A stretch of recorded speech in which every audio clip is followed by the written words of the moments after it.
नमस्कार, मैं हूं आंचल सिंह और आपका स्वागत हमारे चैनल पर। अशोक गहलोत अब बागी विधायकों के आगे झुक गए हैं। वो चाहते हैं कि बागी विधायक फिर से उनके खेमे में लौट आएं और अपनी सरकार बचा लें, क्योंकि उनके पास कोई रास्ता है नहीं। बागी विधायकों से अशोक गहलोत ये कह रहे हैं कि मैं चाहता हूं कि जो असंतुष्ट विधायक कांग्रेस के सिंबल पर चुने गए हैं वो विधानसभा सत्र में भाग लें।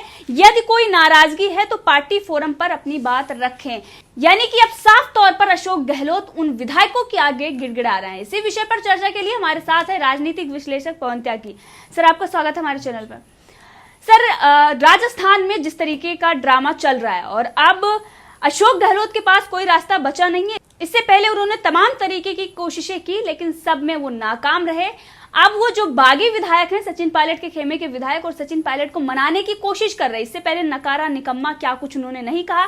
भाजपा पर आरोप लगाया कि उन्होंने खरीद लिए हैं, उन्होंने वहां पर बाड़ेबंदी कर रखी है, और अब वो बोल रहे हैं कि वो सत्र में आए और मैं चाहता हूं कि फोरम पर रखें, पार्टी फोरम पर, जो भी उनकी परेशानियां हैं। असल में अशोक गहलोत को ये समझ में नहीं आ रहा है कि मैं करूं तो करूं क्या जी। क्योंकि आप देखिए, स्टार्टिंग से ये कहां से ड्रामा चला है, उनकी गलतियों की वजह से, उनकी नाकामियों की वजह से चला है। उनसे शिकायत थी लोगों को, तो अच्छा तो तब रहता कि अशोक गहलोत शुरू में ही उन लोगों के साथ बैठ लेते और इस मुद्दे को सुलझा लेते, बजाय अपने जो शिकायत जिन लोगों को थी, उसमें सचिन पायलट भी थे, उनकी शिकायत का निवारण करने के बजाय उन्होंने क्या निर्णय लिया अपने आप में कि हम जो है पार्टी हाईकमान में तो मेरी पहुंच है। सचिन पायलट का जो खेमा कहा जा रहा है कि राहुल गांधी जब से अध्यक्ष हटे, उनको लगा कि अब तो सोनिया गांधी अध्यक्ष हो गई हैं, तो वो सारी भागदौड़ अब तो मेरे साथ आ गई है, क्योंकि सोनिया गांधी से ट्विनिंग अच्छी है। तो उन्होंने साइड करना शुरू कर दिया। और वो जो खेमाबंदी है, वो खेमाबंदी असल में इनके प्रति आक्रोश है अशोक गहलोत के, इन्हीं के विधायकों का। तो अच्छा होता कि शिकायतों का निवारण करते बैठकर। आज जो ये होटलों में लेकर के घूम रहे हैं, आज जो ये होटलों में उनके साथ गिड़गिड़ा रहे हैं, और जो सचिन पायलट के साथ गए हैं, जिनके ये हाथ पैर जोड़ रहे हैं इस समय, स्टार्टिंग में तो इन्होंने धमकी शुरू करी और एफआईआर कराई, जेल भेजने की तैयारी करी, और बाकियों को क्या कहा, जो भी बागी विधायक है इनकी मान्यता रद्द करी जाए। मान्यता रद्द करने की बात करी।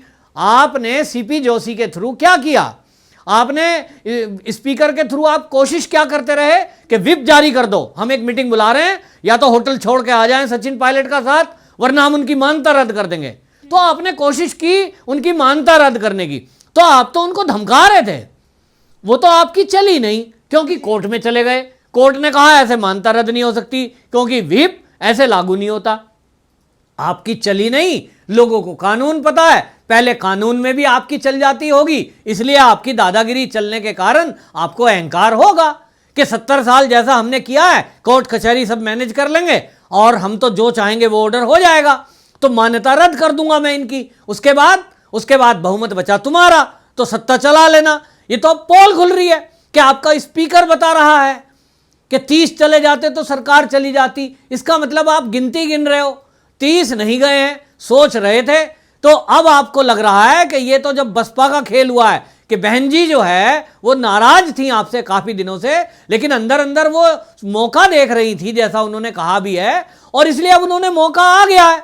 उन्होंने कहा जब कहीं वोटिंग का मौका आएगा दोबारा तब बताएंगे। तो कानून है, आप कानून में पार्टी के अध्यक्ष के बिना और किसी को भी मर्ज नहीं कर सकते। चैलेंज किया है आपको कोर्ट में, कोर्ट आपको क्या राहत देता है कि नहीं देता है, यह भविष्य बताएगा। लेकिन यह कानून के जानकारों ने अशोक गहलोत को बता दिया होगा कि तुमको कोई राहत मिलने वाली है नहीं। 6 वो गए, 20 पहले गए, अब 5-7 और गए। और आपको बता दूं कि यही बड़ा धड़ा इस समय परेशान है अशोक गहलोत के साथ वाला कि इतने दिन जेल हो गए, सुनते ये फिर भी किसी की नहीं है, अपने को हाई कमान समझते हैं। एक राजस्थान का हाई कमान है जिसका नाम अशोक गहलोत है, एक देश का हाई कमान है जिसका नाम सोनिया गांधी है। तो 2 हाई कमान है, उनके बीच में किसी और दूसरे की चलती नहीं। इस समय आपको बता दूं, राहुल गांधी और प्रियंका गांधी की भी चलती नहीं है। अगर चलती होती तो सचिन पायलट को मनाकर, जो भी फॉर्मूला सचिन पायलट ने दिया होगा, जितनी बार बात हुई है कभी राहुल गांधी सामने आए तो प्रियंका ने कमान हाथ में ली, और प्रियंका के कमान हाथ में लेने के बाद जी अगर सचिन पायलट नहीं वो मना पाई, इसका मतलब सचिन पायलट ने जो कंडीशन रखी होंगी वो उसको पूरा करने में सक्षम नहीं है, क्योंकि वो उनके हाथ की बात नहीं है। और माताजी उनकी क्या कहती हैं, वो ट्यूनिंग उनकी अशोक गहलोत से ज्यादा है। तो अशोक गहलोत को आज सीएम पद से हटा दो, सचिन पायलट को सीएम पद पे बिठा दो, झगड़ा खत्म। कोई सरकार गिराने की कोशिश भाजपा कितनी भी करे, राजस्थान की सरकार नहीं गिर सकती अगर आपका सचिन पायलट मान जाए। लेकिन सचिन पायलट कब मानेगा, जब सीएम की कुर्सी मिलेगी। यह कंडीशन आपके सामने रखी गई है, इसके अलावा और कोई कंडीशन नहीं है। आप इसको मानने को तैयार नहीं हो, तो आप जब मान नहीं रहे हो, आपने पहले हैंकड़ी दिखाई, कोर्ट का डर दिखाया, पुलिस का डर दिखाया, फिर आप राज्यपाल को धमकाए, अब आपको लगा कि आप तो गए। सारे हथियार जब आपके फेल हो गए, तब आपने शायद आपका चैनल देख लिया होगा जी। आपके चैनल के माध्यम से कई बार ऐसी न्यूज चलाई गई है कि अशोक गहलोत अगर विधायकों से माफी मांग लें, सचिन पायलट से सॉरी बोल दें। वो तो उल्टा कह रहे थे कि अगर विधायक आना चाहते हैं तो देख लो जो हमको छोड़ के जाता है। तो अब हो गया उल्टा कैसे, क्योंकि अब इनको बुद्धि शायद आई कि मुझे ही माफी मांग लेनी चाहिए, तो ये विधायक शायद आ जाएं। लेकिन ये विधायक और सचिन पायलट अच्छे से समझ लें कि ये जो आज माफी मांग रहे हैं ना, गिरगिट की तरह रंग बदल कर, एक एक दिन में रंग बदल रहे हैं। गिरगिट भी इतनी जल्दी रंग नहीं बदलता जितनी जल्दी अशोक गहलोत बदल रहे हैं। तो इनके झांसे में आने की जरूरत नहीं है, ये केवल कुर्सी बचाने के लिए ये सब ड्रामा कर रहे हैं। ये सबको समझ में आ रहा है कि एक बंदा जो पूरी पार्टी को खत्म करने के कगार पर आ गया है, जो पूरे देश में कांग्रेस की छवि खराब कर रहा है, केवल अपनी कुर्सी के मोह में, वो व्यक्ति किसी को कैसे बख्शेगा। क्योंकि अशोक गहलोत की खुली खुली धमकी वाली लैंग्वेज लोगों के सामने आ चुकी है। जब उन्होंने कहा कि कोई हमारी पार्टी छोड़ के जाता है तो उसका क्या हश्र होता है, लोग समझ लें। तो आज वो कह रहे हैं कि जी मेरे जो कांग्रेस के सिंबल पे लड़े हैं वो अपना उसको ध्यान रखें और वापस पार्टी में आए, वो उन्हीं की पार्टी है। आज उन्हें वो सिंबल याद आ रहा है। तो कांग्रेस का सिंबल तो हाथ है ना, थप्पड़ है, तो आप थप्पड़ दिखा रहे हो, तो भैया थप्पड़ दिखा रहे हो तो डर मत दिखाओ। अब आपसे ये आज का जो नेता है वो तो डरने वाले हैं नहीं, और इसलिए ये आखिरी दाव चल रहे हैं कि अब उनको लग रहा है कि कोर्ट से बार बार उनको डिफीट मिल रही है। जहां भी एप्लीकेशन डालते हैं कहीं तो उनको वापस लेनी पड़ती है किसी मुद्दे पे। और अभी उनके जो सीपी ठाकुर हैं स्पीकर, अब ये भी फंस गए हैं कि किस तरह से अशोक गहलोत के बेटे से वो बात कर रहे थे वैभव से, तो वैभव गहलोत की बात लीक कैसे हुई भाई? वीडियो आपने बनाई, आपका बेटा बात कर रहा था वैभव, और उधर स्पीकर वो भी आपकी पार्टी के, और देखो वीडियो लीक हो गई।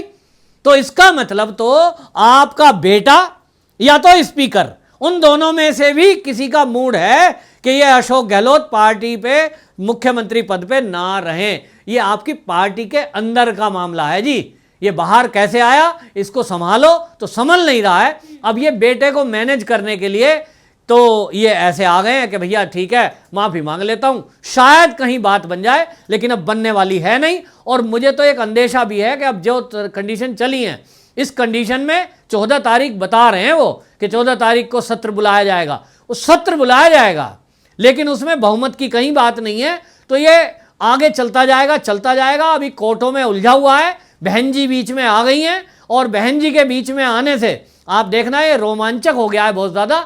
सत्ता तो मिलनी नहीं है, बहुमत सिद्ध होना नहीं है, और इसलिए ये कब तक जेल में रखेंगे विधायकों को ये देखना है। अब हाथ पैर जोड़ रहे हैं, उसके बाद पहले धमका रहे थे, अब देखना कल को कोई नई बात आपके सामने आएगी। तो दिन प्रतिदिन कुछ ना कुछ नया गिरगिट का तरह से रंग बदलता हुआ रूप इनका सामने आ रहा है। लेकिन सारे हथकंडे अशोक गहलोत के फेल हो गए हैं, हटना ही पड़ेगा जी, आपको छोड़ के जाना पड़ेगा। जी बिल्कुल, राजस्थान में जो सियासी घमासान मचा हुआ है और ये अपनी सत्ता और सरकार बचाने के लिए होटलों में बैठे हैं, लेकिन राजस्थान में किस तरीके की दुर्दशा हो रही है, और इससे मायावती ने जो हाई कोर्ट में गुहार लगाई, और हाई कोर्ट ने उन 6 विधायकों को लेकर सीपी जोशी से जवाब भी मांग लिया। लेकिन प्रदेश की बात करें तो दलितों पर किस तरीके से अत्याचार हो रहे हैं, और अब आने वाले दिनों में कांग्रेस के लिए बेहद ही मुश्किल समय है। अशोक गहलोत की जो घबराहट है इसीलिए दिखाई दे रहा है। जनता परेशान है और ये होटलों में बैठकर मस्त हैं। 14 अगस्त को सत्र बुलाया जाएगा, तब तक ये वहीं रहेंगे और राज्य किस तरीके से चल रहा है ये किसी को भी अता पता नहीं है। आत्मनिर्भर बन गया है राजस्थान। शायद सोशल मीडिया पर इसका मजाक भी उड़ाया जा रहा है, क्योंकि जब से ये सियासी ड्रामा चला है तब से वो होटलों में बैठे हुए हैं और राज्य किसके भरोसे चल रहा है इस महामारी में पता ही नहीं है। ये बात आपने ठीक कही कि ये तो बहुत आश्चर्य की बात है कि जहां आप देखिए इस महामारी के टाइम में हर मंत्री को, स्वास्थ्य मंत्री है उसे देखना है, सुरक्षा की दृष्टि से गृह मंत्रालय देखना है, चीफ मिनिस्टर को सारे मंत्रालयों को देखना है, और ये सारे विधायकों को अपने अपने एरिया में होना चाहिए। कोई जनता की क्या मांग है, वहां पे इलाज कैसा चल रहा है, लोगों को राशन कैसा मिल रहा है, सारी व्यवस्थाएं पूरे देश में इस तरह से चल रही हैं। इस समय पूरी राजनीतिक दल चिंता कर रहे हैं और केंद्र सरकार चिंता कर रही है। वहीं जैसा आपने कहा कि ये तो आनंद कर रहे हैं, पार्टी कर रहे हैं, होटल में बैठे हैं, फिर इनकी जरूरत ही क्या है? आप ये देखिए, इनको अभी 15-16 दिन ड्रामा करते हो गए और अभी 15-16 दिन का ड्रामा अभी और करने को तैयार हैं कि जी हम तो होटल में ही रहेंगे। जो नेता अपने मंत्रालयों को छोड़कर, जो विधायक अपने क्षेत्रों को छोड़कर महीनों इस संक्रमण के काल में होटलों में ऐश कर सकता है, तो जनता को भी ये सोचना चाहिए आखिर फिर इन नेताओं का क्या करने के लिए आपने इन्हें वोट दी थी।